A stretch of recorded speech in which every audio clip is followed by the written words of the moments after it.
నమస్తే. This is Shaurya. Welcome to our channel. ఈరోజు మనతో పాటు సీనియర్ జర్నలిస్ట్ దాము బాలాజీ గారు ఉన్నారు. వారితో మాట్లాడదాం. నమస్తే సార్. నమస్తే అండి. సార్, బంగ్లాదేశ్ ఎప్పుడు కూడా అల్లర్లు, ఆరని మంటలు ఇది కంటిన్యూ అయితానే ఉంది. అండ్ మోరోవర్ ఇప్పుడు అక్కడ బాంబు బ్లాస్ట్ ఒకటి జరిగింది అని మళ్ళా రీసెంట్‌గా విన్నాము. అండ్ ఎవరో నాయకుడికి సంబంధించిన ఒక పర్యటన కూడా ఏదో ఉంది అంటున్నారు. అండ్ ముఖ్యమైన అంశం ఏంటంటే భారతదేశానికి, బంగ్లాదేశ్‌కి కూడా ఒక వార్ వచ్చేటట్టుగా ఉంది అని చెప్పేసి. సో ఏంటి సార్ అసలు ఏం జరుగుతుంది? ఏం జరగబోతోంది అంత యాహ్! సస్పెన్స్? బంగ్లాదేశ్‌లో లాస్ట్ ఇయర్ జూలై, ఆగస్ట్‌లో పెద్ద ఎత్తున అల్లర్లు జరిగాయి. హ్మ్. నిజానికి దాన్ని ఒక విప్లవంగా గూడా వాళ్ళు అభివర్ణిస్తున్నారు. ఎందుకంటే అవామీ లీగ్ తరపున 15 ఏళ్లుగా అక్కడ పరిపాలిస్తున్న షేక్ హసీనాని తరిమి కొట్టారు వాళ్ళు. హ్మ్. నిజానికి చంపేసి ఉండాల్సింది. ఆమె చాకచక్యంగా కొంతమందితో కలిసి ఆమె తప్పించుకొని ఇండియాకొచ్చింది. ఇండియా షెల్టర్ ఇచ్చింది. ఎందుకంటే షేక్ హసీనాకి ఇండియన్ ప్రభుత్వానికి మధ్య ఎప్పటినుంచో సత్సంబంధాలున్నాయి. కాబట్టి ఆమెకు షెల్టర్ ఇచ్చారు. సో, ఈ నేపథ్యంలో అక్కడ విద్యార్థుల నాయకత్వంలో ప్రధాన ఉద్యమాలొచ్చాయి. దానికి ప్రధాన కారణం 30% పైన బంగ్లాదేశ్ స్వాతంత్ర పోరాటంలో పాల్గొన్న కుటుంబాల వాళ్ళకి రిజర్వేషన్‌లు కల్పించడం అనేది ప్రధాన కారణం. దాంతో పాటు నిరుద్యోగం, అవినీతి, తర్వాత దమనకాండ. 15 ఏళ్లుగా ప్రతిపక్షాల నాయకుల్ని జైళ్ళల్లో పెట్టి వేలాది మందిని చంపించి ఇవన్నీ ఈమె చేసింది. దాంతో అక్కడ విద్యార్థి నాయకత్వంలో విద్యార్థి ఉద్యమాలు వచ్చాయి. ఆ నేపథ్యంలో ప్రభుత్వం కూలిపోయింది. దాని తర్వాత ఒక టెంపరరీ ప్రభుత్వం ఏర్పడింది. మొహమ్మద్ యూనస్ అని ఆయన నోబెల్ లారెట్ ఎకనామిక్స్‌లో ఆయన హ్మ్. ఆధ్వర్యంలో కొంతమంది విద్యార్థులు కూడా గవర్నమెంట్‌లో చేరారు. సో, ఇది ఏర్పడింది. వాళ్ళ ప్రధాన ఇదేంటంటే ముందుగా శాంతి భద్రతలను సెట్ చేయడం, హ్మ్. ఇంటర్నల్‌గా సెక్యూరిటీని పెంచుకోవడం, దాని తర్వాత ఎలక్షన్‌లు కండక్ట్ చేయడం. హ్మ్. అయితే లేట్ అయిపోయింది ఎలక్షన్‌లు కండక్ట్ చేయడానికి. త్వరగా చేయాల్సింది 16 నెలలు అయిపోయింది. ఇప్పుడు ఫిబ్రవరి 2న ఎలక్షన్‌ల డేట్ అయితే అనౌన్స్ చేశారు. అయితే ఈ నేపథ్యంలో అనౌన్స్ చేసిన తర్వాత అక్కడ అతి పెద్ద ఒక సంఘటన జరిగింది. అదేంటంటే డిసెంబర్ 12వ తేదీన అక్కడ షరీఫ్ ఉస్మాన్ హదీ అని ఒక పాపులర్ విద్యార్థి నాయకుడు అతన్ని చంపేశారు. ఓకే. గన్‌తో ఇద్దరు ముసుగులేసుకొనొచ్చి కాల్చి చంపేశారు. 12. హ్మ్. 12 ఆయన స్పాట్‌లో చనిపోలేదు. హాస్పిటల్‌లో ఉండి 18 వరకు ఢాకాలో ఉన్నాడు. దాని తర్వాత ఆయన్ని సింగపూర్‌కి ఎయిర్ లిఫ్ట్ చేసి అక్కడ తీసుకెళ్లారు. 20వ తేదీన ఆయన చనిపోయాడు. అవును. ఆయన చనిపోయినాక ఆ వార్త రాగానే ఇక్కడ వేలాది మంది వీధుల్లోకొచ్చారు. పెద్ద ఎత్తున అల్లర్లు చెలరేగాయి.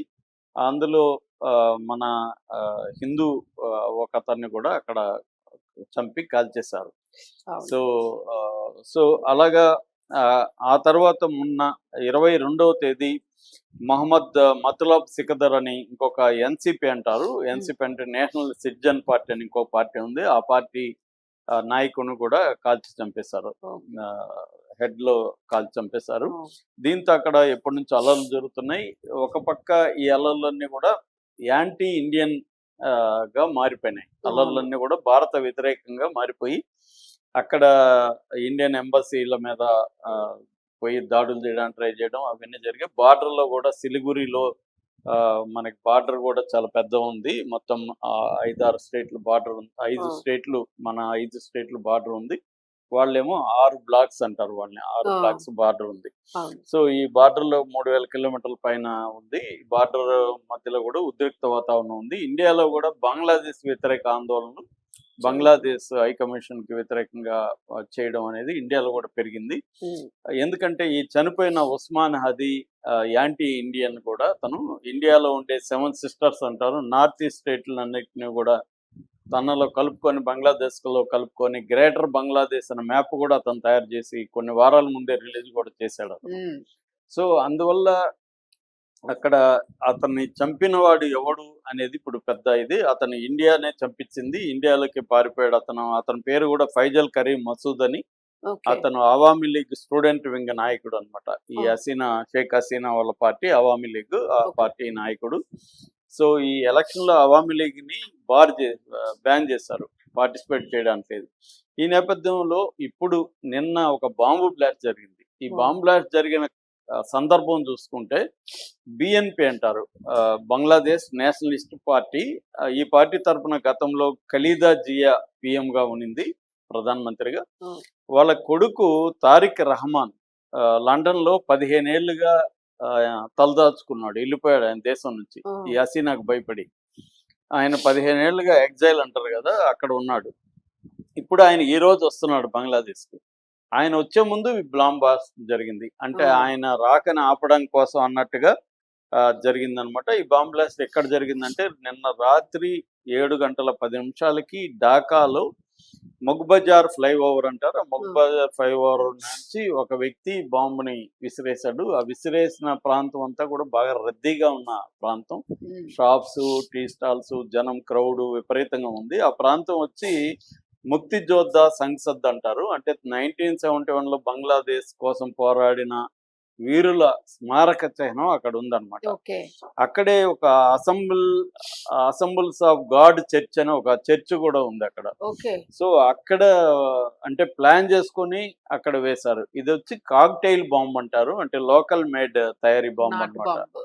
నాటు బాంబు లాంటిది కాక్టైల్ బాంబ్ అంటారు. ఆ బాంబుని వేశారన్నమాట. అందులో ఒక వ్యక్తి అక్కడ టీ తాగడానికి వచ్చాడు పాపం. అతను అయ్యో. ఒక ఆటో షాప్ లో కష్టపడి పనిచేసే హార్డ్ వర్కరు, ఆ, చాలా సామాన్యుడు. అతని మీద కుటుంబం అంతా ఆధారపడింది. బాగా దాదాపు 10-12 గంటలు పనిచేసి అతను ఆ, కుటుంబాన్ని పోషిస్తున్న ఒక సామాన్యుడు. అతను సీఎం, అతని పేరు 21 సంవత్సరాలు. ఉమ్, అతను వర్క్ బ్రేక్ తీసుకొని హార్డ్ వర్క్ లో ఒక టీ తాగొద్దామని షాప్ దగ్గరికి వస్తుండేప్పుడు కరెక్ట్ గా బాంబు పడడం, అతను చనిపోయాడు. కొంతమంది గాయాలైనాయి.